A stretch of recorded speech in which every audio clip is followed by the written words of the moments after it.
নমস্কার বন্ধুরা, আজ আমি আপনাদের শিম দিয়ে একটা দারুণ টেস্টি রেসিপি করে দেখাবো। তার জন্য এখানে আমি কয়েকটা শিমকে ভালো করে দুই মুখটা কেটে নিয়ে ধুয়ে নিয়েছি। আর তার সাথে নিয়েছি অর্ধেকটা টমেটোটা আমার অনেকটা বড় ছিল, তার জন্য আমি অর্ধেক করে নিয়েছি। আর নিয়েছি দুটো কাঁচা লঙ্কা আর কয়েক কোয়া রসুন।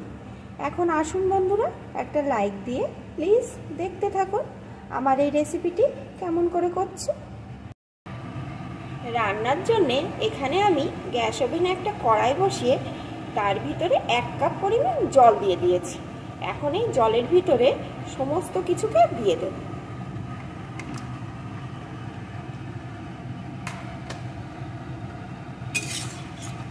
এখন এই সমস্ত কিছুকে ভালো করে একটু ভাপ দিয়ে নেব।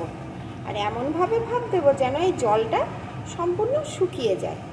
জলটা যদি শুকিয়ে যায় তাহলেই কিন্তু এই শিমের আসল টেস্টটা পাওয়া যাবে।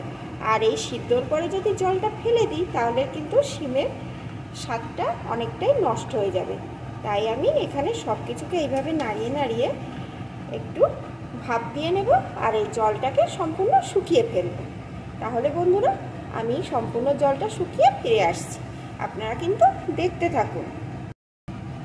বেশ কিছুক্ষণ জাল করার পর দেখুন বন্ধুরা, জলটা কিন্তু সম্পূর্ণ শুকিয়ে গেছে। এখন এই সমস্ত কিছুটা আমি একটা পাত্রে নামিয়ে নেব। সব কিছু একটু ঠান্ডা হওয়ার পর আমি একটা মিক্সিং জারে তুলে নিয়েছি। এখন সুন্দর করে আমি এটাকে পেস্ট করে নেব। আর এই পেস্ট করার সময় কিন্তু বন্ধুরা কোনো রকম জল দেওয়া যাবে না। দেখুন বন্ধুরা, আমি সুন্দর করে পেস্ট করে নিয়েছি। কড়াইতে আমি একটু সর্ষের তেল দিয়ে দিয়েছি। তেলটা আমার গরম হয়ে গেছে। এখন এর ভিতরে দিয়ে দেব একটা পেঁয়াজ কুচি। পেঁয়াজটা আমি একটু লাল লাল করে ভেজে নেব। পেঁয়াজটা আমি লাল লাল করে ভেজে নিয়েছি। এখন তেল থেকে পেঁয়াজটা আমি একটা পাত্রে নামিয়ে নেব। এইভাবে তেল থেকে সেঁকে সেঁকে তুলে নেব। পেঁয়াজ ভাজা তুলে নিয়েছি। এখন এই তেলের ভিতরে দিয়ে দেবো একটা শুকনো লঙ্কা। লঙ্কাটাও কিন্তু আমি একটু লাল লাল করে ভেজে নেব। লঙ্কাটাও সুন্দর করে ভেজে নিয়েছি। এখন লঙ্কাটাকেও আমি তুলে নেব।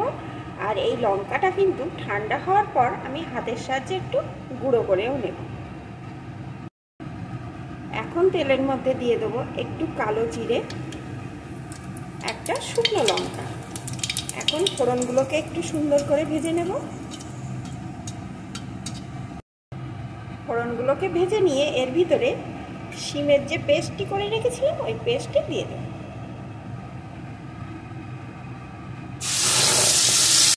দিয়ে দেব একটু হলুদ গুঁড়ো, স্বাদ মতো লবণ। লবণটা কিন্তু বুঝে দিতে হবে বন্ধুরা, কারণ শিমটা কিন্তু নাড়তে নাড়তে এখনো অনেকখানি শুকিয়ে যাবে। এখন এইভাবে সমানে নেড়ে নেড়ে ভালো করে শুকিয়ে নেব। মিডিয়াম টু লো আছে আমি অনেকক্ষণ নাড়িয়ে নিয়েছি। দেখুন বন্ধুরা, শিমটা কিন্তু অনেকটাই শুকিয়ে গেছে। এখন এর ভিতরে দিয়ে দেব অল্প একটু চিনি। তবে মিষ্টি যারা পছন্দ করে না তারা দেবেন না, কারণ শিম কিন্তু এমনিতেই মিষ্টি হয়। এখন আবারও একটু নাড়িয়ে নেব।